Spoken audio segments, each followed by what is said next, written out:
Hey yo tout le monde et bienvenue pour une émission totalement voix off et cette fois ça va vraiment être différent de ce que vous avez l'habitude de voir. Aujourd'hui on va parler d'Enjoy Phoenix.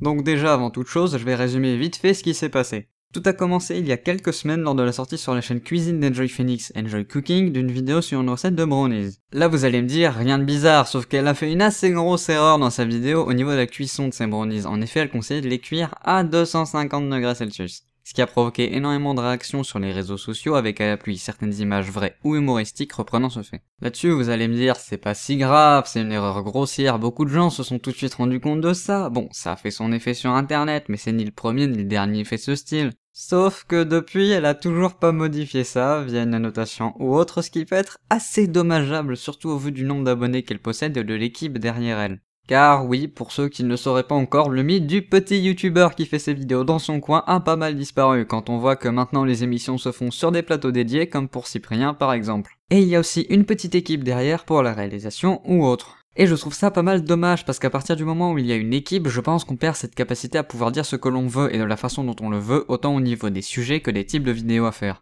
Bon, c'est pas le sujet du jour, revenons-en plutôt à Enjoy Phoenix. Après ce petit incident, bien sûr, les réseaux sociaux ont pas mal réagi, mais ça aurait pu aller si, récemment, elle n'avait pas sorti une vidéo sur des masques dont un à la cannelle, qui est assez mauvais pour la peau, car il peut provoquer des brûlures. Et là on va arriver à la culminance de cette affaire, la réponse d'Enjoy Phoenix face aux réactions indignées et un minimum logique de certaines d'entre elles. Je vais vous passer l'extrait audio au complet sur ce passage pour éviter que votre jugement soit biaisé. Petite modification, je vais finalement vous passer quelques extraits pour vous donner l'idée générale de ce passage et je mettrai le lien vers la vidéo de base dans la description avec le timecode pour vous aider à vous y retrouver. Je voulais juste ajouter un truc parce que en ce moment j'ai plus le temps d'aller sur les réseaux sociaux. Et là tout à l'heure j'ai fait un tour sur Twitter et j'ai encore vu un article du 20 minutes qui faisait de l'acharnement médiatique une nouvelle fois sur moi. Mais il s'agissait d'un problème sur un de mes masques que j'avais fait dans ma vidéo 4 masques à faire à la maison avec le masque à la cannelle visiblement. Comme quoi il brûlerait la peau. Alors moi honnêtement ce masque là je l'ai fait une bonne dizaine de fois, ça ne m'a jamais brûlé la peau, ça ne m'a jamais fait d'éruption cutanée, ça ne m'a jamais brûlé, ça ne m'a jamais rien fait. Donc j'ai vu sur Twitter que ça avait fait ça à certaines filles. Donc je pense que c'est parce qu'elles avaient la peau extrêmement sensible ou trop sèche pour utiliser ce genre de masque là. Et dans ce cas là, eh bien écoutez, je m'en excuse parce que effectivement c'est pas du tout l'effet voulu. Mais de là à aller dire que à aller faire venir des médecins, de venir me dire que genre je mets en danger les gens qui me regardent et tout ça, j'ai envie de dire il y a un moment ça suffit. Je pense qu'il faut vraiment arrêter le bashing médiatique d'être pointilleux à ce point, de titiller dès qu'il y a un truc. Honnêtement, s'il y a des graves problèmes de santé dans le monde, c'est plutôt les problèmes de cancer, de sida, de tout ce que vous voulez. Je pense qu'il y a un moment, il faut revoir ses priorités. Et 20 minutes, au lieu de faire un article sur un masque qui fait quelques brûlures sur le visage, allez plutôt faire des articles sur comment réduire la guerre dans le monde et offrir l'éducation à des gens qui n'en ont pas, régler les problèmes de faim dans le monde. Faites des choses utiles plutôt que d'aller bâcher les gens qui font des vidéos sur YouTube et qui n'ont rien demandé à personne. Parce qu'honnêtement ça commence à être insupportable. Oui, au lieu de simplement dire « Désolé, je ne me suis pas assez renseigné sur le produit, je vais corriger ça », elle part du principe que comme ça a fonctionné sur elle, y a pas de souci. Et même pire que 20 minutes, qui est un site journalistique, a mieux à faire que de parler de ce genre de soucis comme de parler de la fin dans le monde ou de la guerre. Autant jusque là je trouvais limite que ça allait un peu loin à force, même s'il y avait des raisons, autant là ça m'a énervé. Déjà je pense que la première erreur qu'elle a faite est de parler de cela sur le coup de la colère, parce que ça se ressent qu'elle est plutôt énervée et que donc elle ne réfléchit pas à ce qu'elle dit, ni à la manière de le formuler.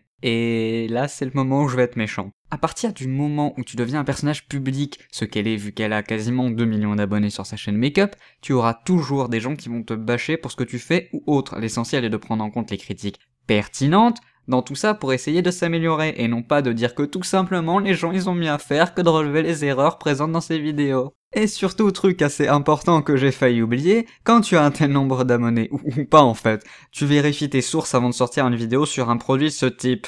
Il suffit pas de se dire « Oh mais c'est naturel donc ça peut pas faire de mal ». Tu sais, les orties aussi c'est naturel, mais quand tu les mets sur ta peau, ça te fait pas du bien, du tout. Et surtout, au lieu de jouer la victime et de tenter de faire la morale, tu t'excuses de ton erreur et tu la corriges ensuite. Et encore mieux, tu fais en sorte de ne plus la reproduire, ça ce serait parfait. Déjà, si jamais il y a des fans d'Enjoy Phoenix sur cette vidéo, je tiens à dire que je n'ai rien contre elle personnellement, je n'ai pas son contenu, mais c'est à l'appréciation de chacun, je ne suis pas non plus tout à fait le public visé. Bon, par contre, pour sa chaîne de cuisine, j'attends toujours autre chose que des pâtisseries, mais je pense que je peux encore attendre pour que ça arrive. Ensuite, j'aimerais vous poser à tous cette question. Est-ce que, selon vous, un personnage public doit faire plus attention à ce qu'il fait que quelqu'un d'autre? Personnellement, j'ai tendance à dire que oui, mais dans une certaine limite. Par exemple, les gens faisant de la vidéo doivent vérifier leurs sources, parce que pas mal de personnes risquent de gober ce qu'ils disent sans chercher plus loin, on est sur internet quand même, donc c'est normal que les gens soient un peu paresseux à rechercher et recouper des sources. C'est un exemple parmi beaucoup, mais je trouve qu'il montre bien l'un des revers lorsqu'on devient un personnage public important. Je pourrais aussi parler de bien d'autres choses, comme justement des fois où il y a un bâchage intempestif sans aucune raison valable, même si ici, il est quand même un minimum justifié. Suffit de voir, je suis obligé de faire une vidéo pour en parler tellement ça m'insupporte et ça devient n'importe quoi. Pour dire à quel point je suis dans l'actu, là je viens de voir le tweet de 20 minutes pour proposer, je suppose ironiquement, à Enjoy Phoenix de devenir rédactrice d'un jour suite à ses propos sur la fin dans le monde.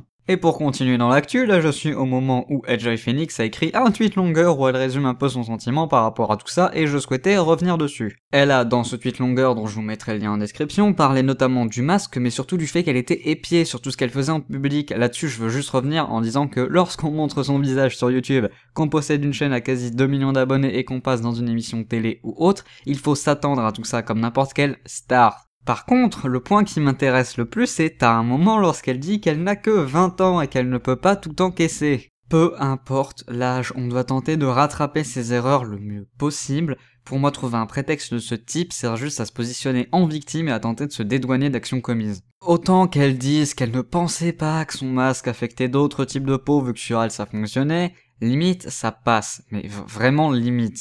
Mais je pense qu'à un certain moment, il faut quand même se remettre en question et surtout arrêter de croire que parce qu'on est jeune tout est permis, mais je la comprends quand même.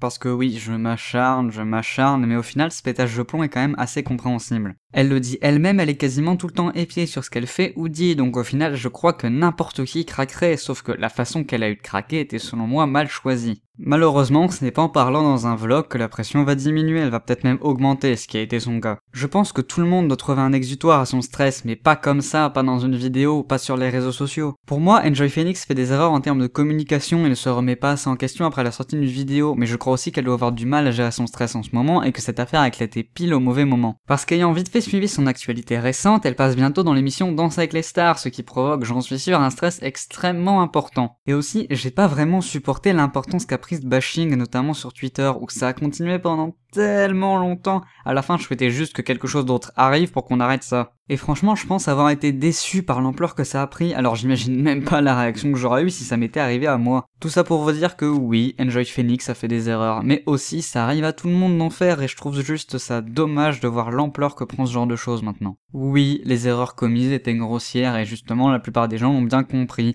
mais au lieu de bâcher en mode « Oh là là, elle sait pas de quoi elle parle », ce serait pas mieux de simplement lui notifier et le notifier aux gens qui seraient capables de ne pas voir cette erreur? Je prends un ton un peu moralisateur, mais ce n'est en aucun cas mon but, je veux juste faire comprendre aux gens qu'il y a des fois plus qu'un simple fait, que des choses gravitent autour, et je pense que n'importe qui ferait une erreur du même style serait bien plus heureux d'être gentiment corrigé que bâché durant toute une soirée. Pour le reste, je ne peux que vous conseiller d'aller voir l'affaire en entier par vous-même vu que je ne donne que mon point de vue. J'espère en tout cas que ce premier épisode d'Expression Libre vous a plu, ça tranche un peu avec ce que je fais d'habitude, je vous l'accorde, mais j'avais vraiment envie de faire cet épisode. Je ne sais pas quand je ressortirai un épisode de cette émission vu que celui-ci est arrivé sur un coup de tête, en tout cas comme d'habitude les liens sont en description avec le Twitter, le Facebook.